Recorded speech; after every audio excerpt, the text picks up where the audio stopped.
Alright, welcome to the video today. So in this video, I'm continuing a series where I go over a set of weapons that I feel like are underdog weapons in PvP, but if you take the time to get good with them and kind of learn how to use them, they're actually really fun to use and you can have a lot of success with them. In this episode, I'm doing the first curse. The first curse I feel like is a weapon that I've probably been killed by the least amount of times in PvP so far in this series. I've covered Ace of Spades and Hawkmoon so far. Hawkmoon was a bit of a shocker to people.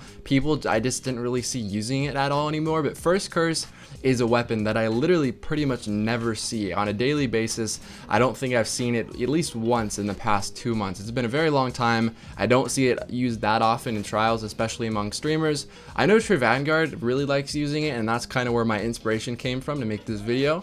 But it's just not a very popular weapon, and the reason why is because of the fire rate. It fires extremely slow. It does a ton of damage. It does 95 per headshot, but it just fires really slow. And one of my first impressions was when I was using it paired with a sniper. I kind of noticed right off the bat, I had a really good first game because we were playing in a 3v2, so obviously I had a pretty severe advantage just because of that.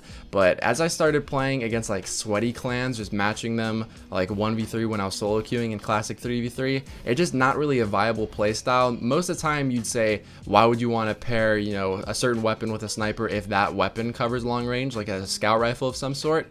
That isn't really the case with this weapon. It doesn't cover long range that effectively. It's just that you can't really use it at super long range. It does a lot of impact and shoots really slow, so it's not a long range weapon, but at the same time it's not a close range weapon, and that's why you don't really want to pair it with a sniper. Obviously, the next best option would be a shotgun. Making sure that you can cover that close distance against last worders is very, very important, and I found that using a Titan to do this is the best method possible. Making sure you can just slide up on last word users when they think you're going to primary or whatever. It works really well, and not a lot of people expect it, so making sure that you can use the first curse at a medium to longer range is really important, and then when people get close, surprise them, skate up on them with a shotgun. That's kind of what works best. The perks on the weapon. So you have Deadeye, which gives you a bonus to range, stability, and movement speed while aiming down sights.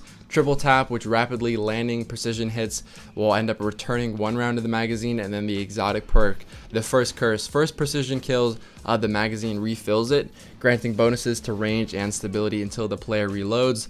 So you can kind of see in the gameplay that I kind of recognize and acknowledge that that perk is active, and if you can kind of refrain from reloading, it actually works really, really well, and it gets really crispy, and you start to kind of go on a few streaks with it, and that kind of ties into the uniqueness of the weapon. If you kind of learn how to master that and use it, it can become pretty deadly, and it's one of my favorite weapons when you have that stack going. So it can be a little bit difficult to get in the rhythm of doing it, but once you have that rhythm down and you have the first curse perk activated, it works extremely well. The new set of perks, or the next set of perks, is speed, reload, quick draw, and lightweight. This is the middle row of perks, so you can only have one of these active at a time. Out of speed, reload, quick draw, and lightweight, that's kind of obvious that quick draw would be the choice. It has the same pulling out action or the draw action of a last word, so having quick draw kind of minimizes that, and it makes it a lot easier to use. Another thing is you have 3 ballistic options: smooth ballistics, CQB, and soft ballistics. So far I've noticed that smooth is the best option. You get more stability with soft, but you'll notice that the range is really iffy and shot registration gets really bad even at a medium range. If someone like barely pokes around the corner with a sniper, it's really hard to hit them, and a lot of times you end up just getting sniped.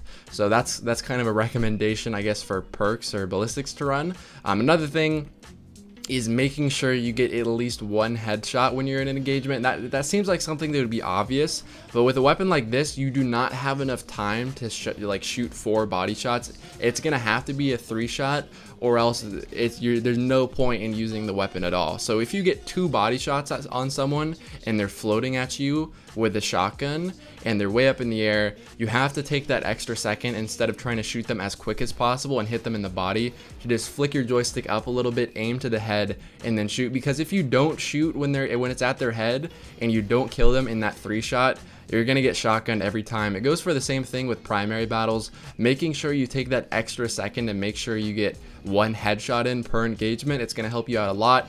and putting an emphasis on that, I found I did a lot better. If I went for body shots at the very beginning, if you get 3 body shots, you're pretty much screwed. There's damage drop off. Fire rate is just so bad at the point where if you have to get 4 shots off, it's gonna take a really long time, and chances are you're gonna be dead from a shotgun or a last word or whatever it may be. I hope you guys enjoyed the video. I could do an in-depth review. This is kind of just like an overview of the weapon and why you might want to use it. So in summary, making sure you take advantage of the first curse exotic perk, making sure you get headshot kills and trying not to reload to get that bonus, as well as making sure you get a headshot in for every engagement is a really big key. So I hope you enjoyed the video. Make sure to pair it with a shotgun instead of a sniper. Sniper might work for something like Control if you kind of want to run around like the edges of the map, but for anything like Rumble or classic 3v3 or Trials, I would recommend going with a shotgun. I hope you guys enjoyed the video, and I hope I see you guys in my next video. Peace.